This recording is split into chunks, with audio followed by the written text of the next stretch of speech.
Pirates des Caraïbes. Vous connaissez tous cette attraction absolument mythique, indissociable des parcs Disney et aimée de tous. Mais vous allez le voir, à l'origine, l'attraction ne devait pas du tout ressembler à ça. Suivez-moi pour un voyage à travers les origines et le temps afin de découvrir la folle histoire de l'attraction Pirates des Caraïbes.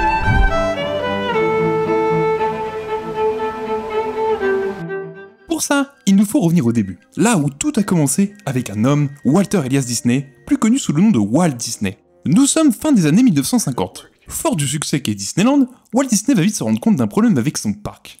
La faible proposition d'attractions, qui compte à peu près 20 attractions.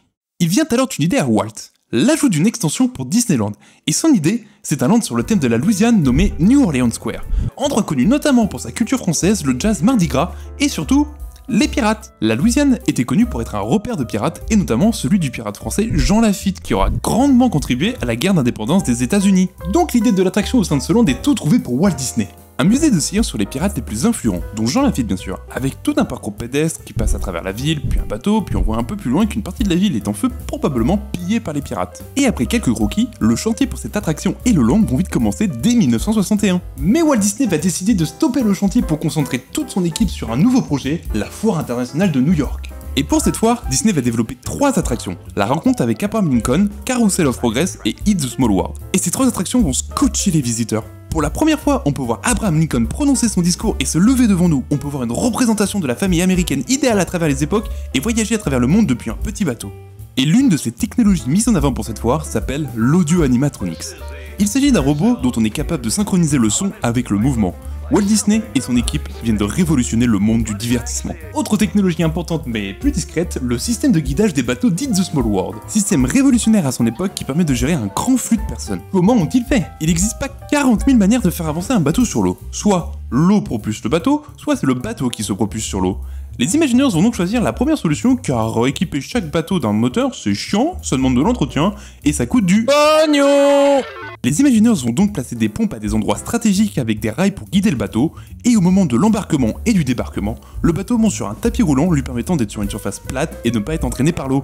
De retour en Californie, avec toutes ces nouvelles technologies, Walt Disney et les Imagineers vont se remettre à bosser sur les projets mis en pause, et notamment celui du musée de cire sur les pirates. Sauf que maintenant, ça a l'air tout pourri, alors Walt va prendre la décision de repousser un peu la sortie de l'attraction pour tout refaire. Et avec Walt, on ne fait pas les choses à moitié. Il veut faire l'attraction la plus poussée jamais connue sur les audio animatronics. Pour ça, il va mettre ses meilleurs Imagineers et amis proches sur le coup. Mark Davis qui sera à la conception, Xavier Atencio qui sera au scénario, et Yale Grissy qui sera aux effets spéciaux. Mais en parallèle, pour se faire la main, notre équipe a travaillé sur une autre petite attraction, Ancient Tiki Room. Ancient Tiki Room, c'est un petit show sur le thème de la Polynésie composé de plus de 200 audios animatronics, où vous allez voir des oiseaux et autres objets poussés à la chantenette pour une durée d'à peu près 16 minutes. Une prouesse qui bluffera tellement les gens que l'oiseau qui parlait à l'entrée de l'attraction a dû être retiré parce que les gens bloquaient le passage pour pouvoir le voir. Fort d'une expérience comme celle-ci, notre équipe et Walt Disney reprennent le travail sur cette attraction de pirates. Et ça avance bien. Mais Walt Disney et les Imagineers vont rencontrer un problème majeur, celui du manque de place. Passer d'un musée de cire à une grosse attraction sur l'eau, ça prend pas la même place. Pour résoudre ce problème, les Imagineers vont avoir une idée, sortir du parc. Mais comment on fait ça? La solution est très simple, grâce à une descente, puis à une deuxième descente pour être bien sûr. Un autre problème de taille va s'imposer. Tiki Room était composé en grande majorité d'oiseaux et de petits objets. Sauf que là, la plupart des animatronics sont des humains plus complexes. Comment produire autant et rapidement? La solution trouvée sera sur la normalisation des robots. Tous les audio animatronics ont les mêmes pièces comme base que ce soit un poulet ou un humain. Du coup, on a juste besoin d'une grande quantité de mêmes pièces pour pouvoir faire tous nos animatronics. Et on a juste à faire quelques petits changements pour faire le bon personnage. Et une fois tous les autres petits problèmes résolus, il est temps pour Walt Disney d'annoncer publiquement sa nouvelle attraction de pirates qui se nommera Blue Lagoon. We call it the Blue Bayou Lagoon.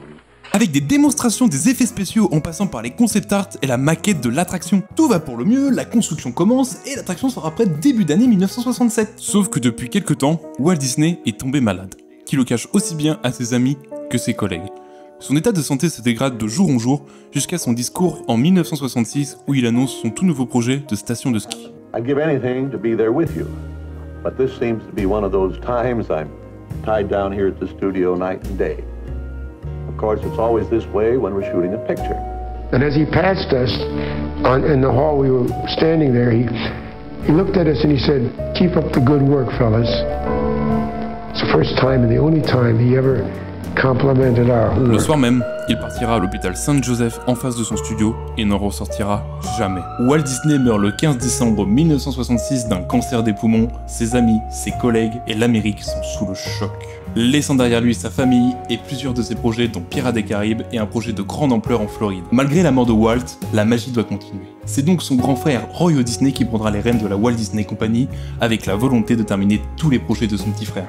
Et il y en a un qui est sur le point de se terminer, et c'est Blue Lagoon qui sera renommé Pirates des Caraïbes, qui ouvrira ses portes le 18 mars 1967, seulement quelques mois après la mort de Walt, et l'ouverture se fera en grande pompe, avec au programme spectacle, fanfare, défonçage de portes, et ça va être un succès monumental. Les gens n'ont jamais assisté à une telle expérience. Le scénario, le décor, les effets, la musique et surtout les animatronics, Pirates des Caraïbes est l'attraction qui contient le plus d'audio animatronics humains au monde, qui en compte 127, avec quelques poulets bien sûr.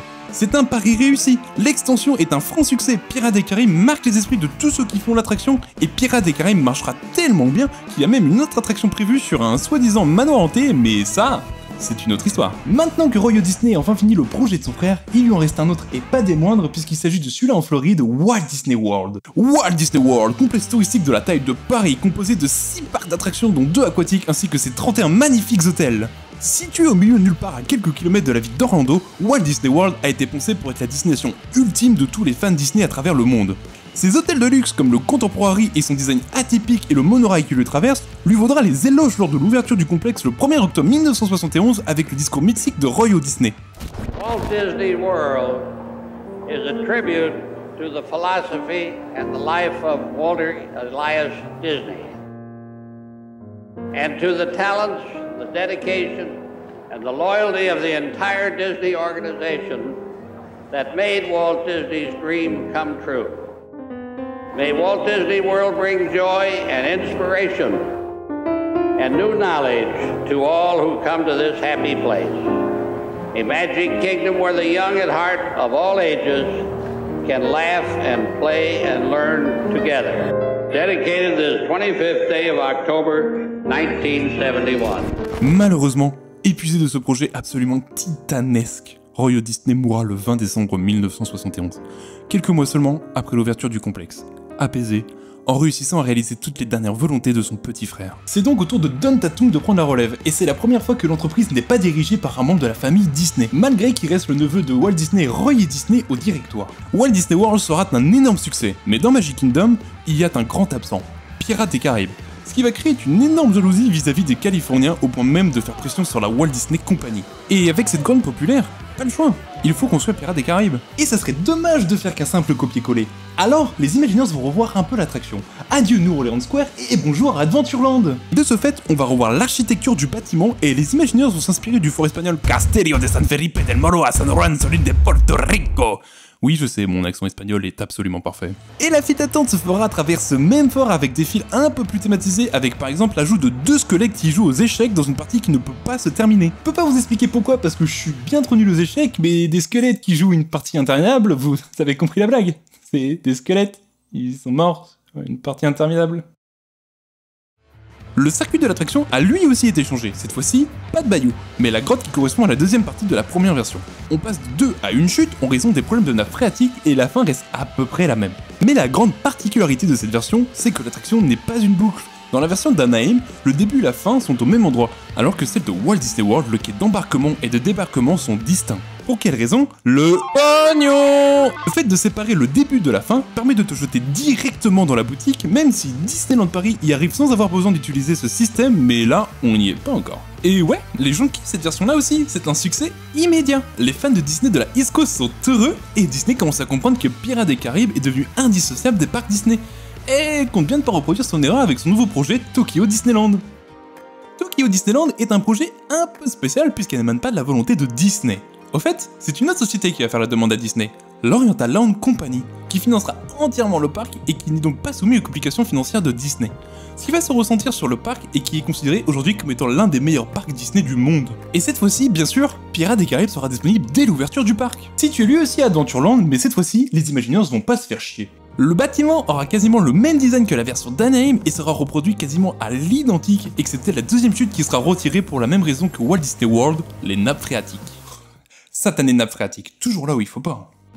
Et de ce fait, la grotte va être légèrement différente. Il y aura aussi un tout léger changement sur le design des bateaux, et comme à Walt Disney World, l'embarquement et le débarquement se feront pas au même endroit pour la raison que vous connaissez à comprendre, le pognon.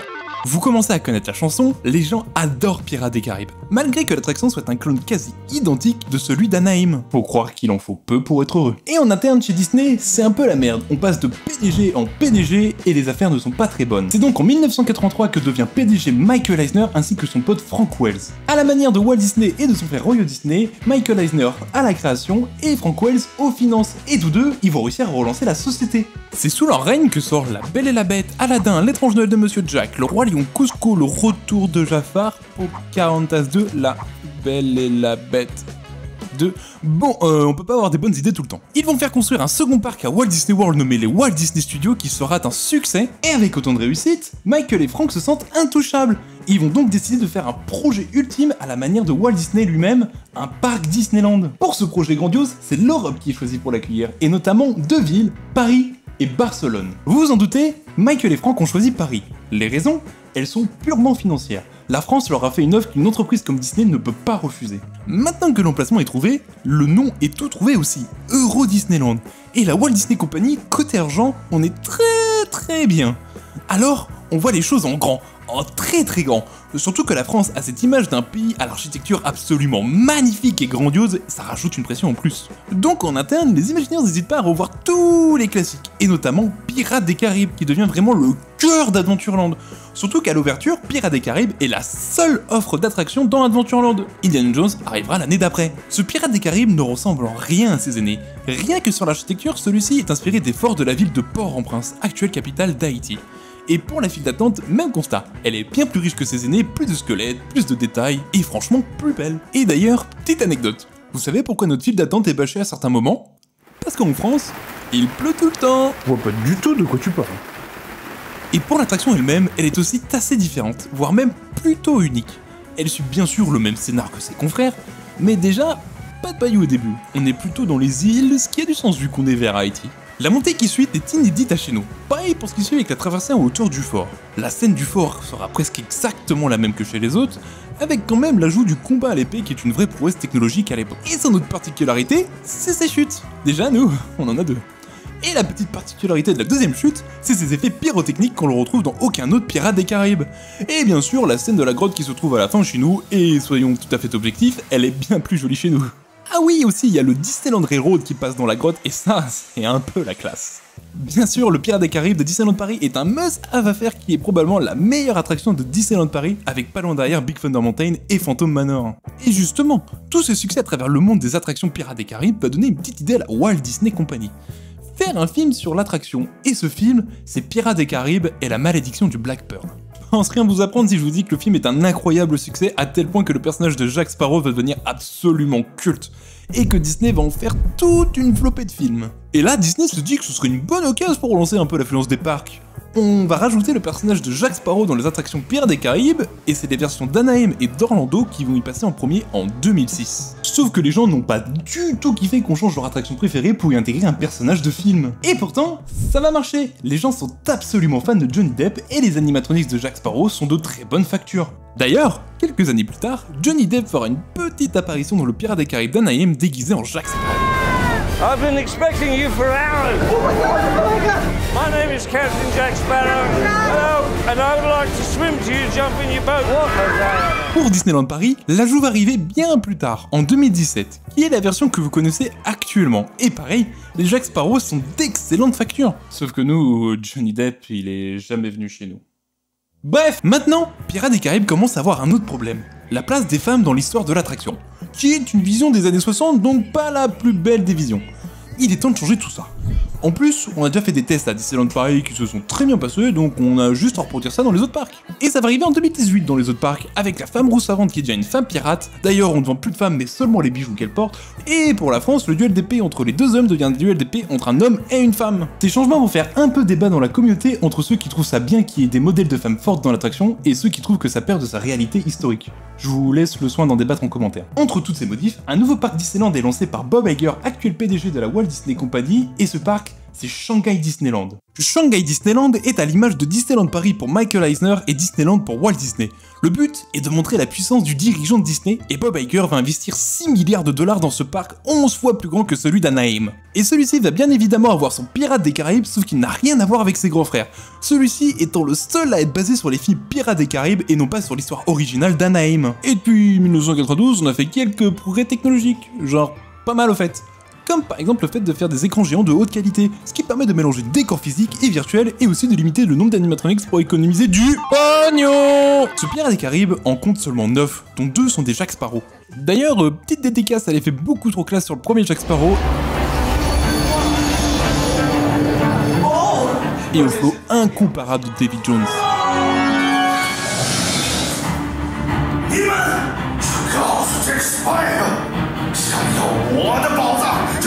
Et le problème des écrans de cette taille, c'est la direction du regard. Et pour pouvoir la diriger, il faudrait pouvoir tourner les bateaux. Sauf que le système de guidage des bateaux n'a presque pas bougé depuis The Small World. Il faut donc refaire un tout nouveau. Les Imagineers ont donc utilisé des moteurs à induction linéaire, et ces moteurs sont composés d'électroaimants permettant de créer un mouvement fluide au bateau. De plus, ces bateaux se trouvent sur 2 pieds, et grâce à ces 2 pieds, ils peuvent indépendamment rentrer dans des rails séparés, créant la rotation du bateau, et en fonction de la vitesse de l'un ou de l'autre, sortir en avant ou en arrière. J'ai essayé de rester extrêmement simple, mais s'il y a des ingénieurs qui veulent apporter des choses ou rectifier ce que j'ai dit, n'hésitez pas à me le dire en commentaire. Je vous ai dit un peu plus tôt que ce Pirates des Caraïbes n'avait rien à voir avec ses aînés, mais au fait, je vous ai un peu menti. Sur la forme, c'est vrai, mais sur le fond, il reste assez semblable, rien que dans sa narration. On commence quelque part sur les eaux, puis scène de bataille, scène de fort, la caverne, puis enfin Jack Sparrow. Même si, comme je l'ai montré un peu avant, la manière de faire est totalement différente. Petite dédicace à la chute en arrière, ça aussi c'est la classe. Et à sa sortie, l'attraction va vraiment impressionner le public par ses prouesses techniques. Rien que si vous cherchez des vidéos de l'attraction sur YouTube, vous tombez sur des titres du style Amazing Pirates of the Caribbean Shanghai Disneyland Ride, Pirate Ride at Shanghai Disneyland Amazing Ride Technology. Ouais, je sais, mon accent anglais est vraiment incroyable aussi. J'ai pas encore eu la chance de faire cette attraction en vrai, mais je pense pas que ce soit abusé. Moi qui suis plus team déco-physique que déco-numérique, rien qu'en vidéo, on y croit, on est dedans. Avec cette version de Pirates des Caraïbes, Disney nous prouve qu'il est capable de se renouveler et d'être à la pointe de la technologie pour nous raconter des histoires de plus en plus immersives. En partant d'une idée de Walt Disney lui-même, Pirates des Caraïbes a su évoluer à travers les années et les différents parcs dans lesquels il a été implanté tout en conquérant le cœur du public à chaque fois. Tel point qu'il a inspiré des réalisateurs pour en faire toute une tripotée de films qui inspira à son tour pour en faire des jeux comme par exemple Sea of Thieves qui a bien sûr une extension Pirates des Caraïbes que j'ai personnellement beaucoup kiffé. Et après tout, comme le disait si bien Walt Disney lui-même, Disneyland ne sera jamais achevé tant qu'il restera de l'imagination à travers le monde.